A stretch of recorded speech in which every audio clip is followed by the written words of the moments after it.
Bon, moi je ne suis encore qu'étudiant en droit et aussi à Assas. Je vois qu'il y a plusieurs juristes. Et je suis aussi jeune. Il y a d'autres jeunes dans la salle, donc la moyenne d'âge a changé considérablement en l'espace de quelques secondes. Mais cela est important parce que je suis donc quelqu'un qui est né dans l'Union européenne, qui n'a connu que l'Union européenne, qui ne s'est pas manifesté contre l'Union européenne, qui n'a même pas participé au débat sur le référendum en 2005 pour ou contre la constitution de l'Union européenne. Et donc pour moi, le monde, naturellement, connaît l'existence de l'Union européenne. Et la majorité des personnes qui ont mon âge ne sont pas farouchement opposées à l'Union européenne. Elles ne sont pas non plus fédéralistes, comme vous le disiez tout à l'heure, d'après les copies des étudiants en droit, mais ils ne représentent pas toute la population de jeunes. Mais ils ne sont ni pour ni contre l'Union européenne. Ils sont plutôt pour, je dirais même. En fait, ils s'en fichent. Mais toutes les réflexions que l'on a là vont servir à nourrir leur tête, et la mienne en premier. Et ce que j'ai pu apprendre dans mon cursus de droit, qui se termine bientôt quand même, c'est qu'en vérité, et c'est une considération assez nouvelle que j'ai, parce qu'avant je croyais quand même dans nos institutions, je pense qu'on ne peut pas demander à l'Union européenne d'être démocratique à partir du moment où la France n'est pas démocratique. Pourtant, nous sommes le pays de la Déclaration des droits de l'homme, nous sommes le pays de la Révolution française. Nous sommes donc un pays tout à fait particulier qui doit montrer l'exemple. Mais dès lors qu'il y a des manifestations importantes, on l'a vu pendant la réforme des retraites, et que pourtant la volonté populaire n'est pas respectée. Dès lors, en effet, que le référendum de 2005, et heureusement qu'on en parle, on n'en a pas parlé dans la première table ronde, mais je pense que ça occupait tous les esprits, c'était aussi l'éléphant dans la pièce, avec le citoyen.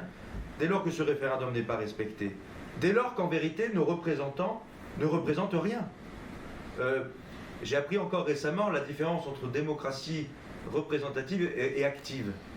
La démocratie représentative serait l'idée selon laquelle une assemblée de représentants, d'élus, devrait représenter fidèlement, socialement, les individus. Ça voudrait dire que notre Assemblée nationale devrait être composée de à peu près 60 à 70% de prolétaires. C'est-à-dire de personnes qui n'ont que leur force de travail pour s'en sortir. Et donc, pas de 70% de chefs d'entreprise, de cadres ou de même professeurs, sans offense avec les professeurs que j'aime beaucoup et j'aimerais le devenir. Et donc, nous ne sommes pas vraiment dans une démocratie au sens où, et c'est assez marxiste, mais je crois que ça n'est pas forcément inopérant en l'espèce, la représentation nationale est aujourd'hui une représentation d'une part de la population qui est plutôt bourgeoise. Bon. Et d'ailleurs, l'Union européenne s'est créée sur un plan économique. C'est un marché, en effet, qui a servi à liquider la surproduction américaine de biens manufacturiers qui viennent des États-Unis. Et donc, on ne peut pas s'étonner de voir la fascination de certains dirigeants européens vis-à-vis de Donald Trump, ou le manque de courage, notamment sur ce qui se passe au Venezuela, où je viens d'apprendre que le G7 venait d'être reporté parce qu'il y a une soirée le jour de l'organisation du G7 aux États-Unis pour fêter l'anniversaire de Donald Trump. Bref, tout cela, il y a la théorie, il y a les grandes idées, il y a les choses très pratiques, c'est le rapport de force. En vérité, on a l'air d'être petit vis-à-vis de cet allié-là, et même vis-à-vis de notre propre histoire qui est celle de la Révolution française, du peuple qui prend le pouvoir. Donc tout ça mis bout à bout, moi, me fait penser qu'en effet, nous ne sommes pas vraiment en démocratie en France. En tout cas, ça ne peut pas être l'élection tous les 5 ans d'un homme avec des pouvoirs, ou même la participation aux élections locales qui constitue la démocratie. En partant de là, ce qui déjà remet en cause beaucoup de choses, je pense qu'on est peut-être mal placé pour se dire mais attendez, l'Union européenne c'est vraiment une ineptie, par contre nous on sait, nous on fait mieux. Non, en fait je pense que si on veut changer les choses, il faut d'abord commencer par changer les règles de notre propre pays. Et cela implique peut-être des modifications considérables. Il y a bien sûr l'association pour une constituante qui en parle depuis longtemps, et c'est je pense la solution la plus naturelle. Et il y a, et j'ai la chance de pouvoir présider une association qui travaille en ce sens, qui s'appelle Rendez les doléances. Il y a eu, vous le savez, si vous aimez la Révolution française et l'actualité, les cahiers de doléances en 1789 ont existé. Ils ont aussi existé après les Gilets jaunes. Emmanuel Macron avait convoqué alors, partout dans le pays, des réunions, des assemblées où les citoyens ont pu écrire leurs volontés, leurs doléances. Et tous ces cahiers-là ont été mis dans les archives et n'ont pas été utilisés.